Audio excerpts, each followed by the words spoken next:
Tuhan terambil dari kitab Roma, pasal yang ketiga, ayat 10 sampai dengan ayat 20. Seperti ada tertulis, tidak ada yang benar, seorang pun tidak.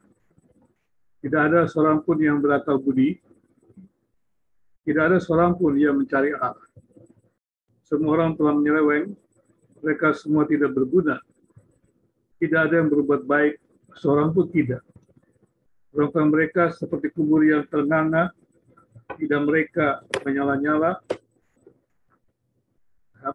tidak mereka merayu-rayu, bibir mereka mengandung bisa, mulut mereka penuh dengan sumpah serapah. Mereka cepat untuk menumpahkan darah, runtuhan dan kebinasan mereka tinggalkan di jalan mereka. Dan jalan damai tidak mereka kenal. Rasa takut kepada Allah tidak ada pada mereka. Tapi kita tahu bahwa segala sesuatu yang tercantum dalam kitab Taurat ditujukan kepada mereka yang hidup di bawah hukum Taurat, supaya tersumbat setiap mulut dan seluruh dunia jatuh ke bawah hukuman Allah. Sebab tidak seorang pun yang dapat dibenarkan di hadapan Allah oleh karena melakukan hukum Taurat, karena justru oleh hukum Taurat, hukum Taurat orang mengenal dosa. Alkitab mengatakan dengan tegas bahwa sesungguhnya jika manusia memberontak kepada Allah, manusia berpindah menjadi budak kegelapan. Jika manusia berpindah menjadi budak kegelapan atau menjadi budak iblis, maka keinginan dari manusia itu hanya mengikuti tuannya yang memperbudaknya. Dan akibatnya adalah karena yang menjadi tuannya adalah kegelapan, maka manusia melakukan perbuatan-perbuatan dosa. Dan kemudian Allah yang penuh kasih itu datang menyapa manusia, bahkan sejak kejatuhan Adam dan Hawa, Allah memberikan janji bahwa nantinya bahwa Yesus akan datang menjadi manusia, mati di kayu salib untuk menebus dosa manusia.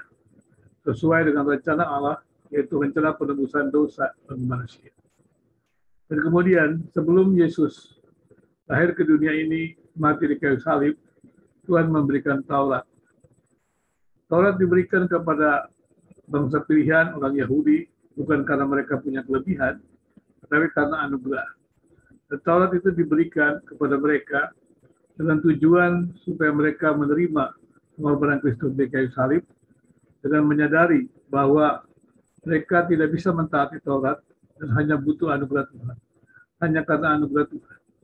Jadi pada hakikatnya manusia itu bisa melakukan kebenaran jikalau dia bergantung kepada Tuhan. Manusia itu bisa melakukan perbuatan kebenaran jika dia bergantung kepada Tuhan. Sebaliknya, manusia tidak bisa berbuat kebenaran kalau dia berada dalam kekuatannya sendiri.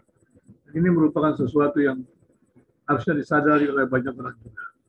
Saya pikir ini merupakan sesuatu yang penting sekali supaya kita melihat bahwa tanpa anugerah Tuhan kita tidak bisa melakukan apa.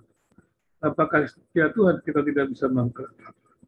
Jadi katakan sebab tidak seorang pun yang dapat dibenarkan di hadapan Allah oleh karena melakukan hukum Taurat.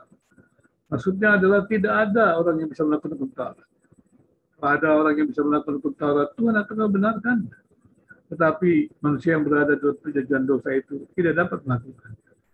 Oleh kasih anugerah Tuhan, maka Tuhan memberikan Kristus yang mati di kayu salib untuk membebaskan manusia dari budak dosa dan kemudian menjadi budak kebenaran, menjadi hamba kebenaran. Karena itu sudah sepatutnya kita bersyukur kepada Tuhan. Tengah-tengah kondisi sulit apapun juga, anugerah pengharapan yang Tuhan sudah berikan kepada kita menjadi dasar untuk menjalani hidup ini, betapa sulit pun sekalipun pada kondisi saat ini. Kiranya anugerah Tuhan menolong kita. Allah yang baik itu menyapa kita dan tetap akan terus setia kepada kita, yang bahkan dia telah mengorbankan diri di kayu salib untuk menebus dosa-dosa manusia yang berdosa. Karena itu patutlah dan semua yang hidup saat ini dalam kondisi apapun juga memuliakan Tuhan yang hidup itu, Tuhan yang ajaib itu. Kiranya Tuhan akan terus menguatkan kita semuanya dalam kondisi apapun juga yang kita alami, sehingga dengan demikian kita tetap terus bisa mengikut Tuhan dalam kehidupan kita ini. Dan dengan demikian, maka tidak ada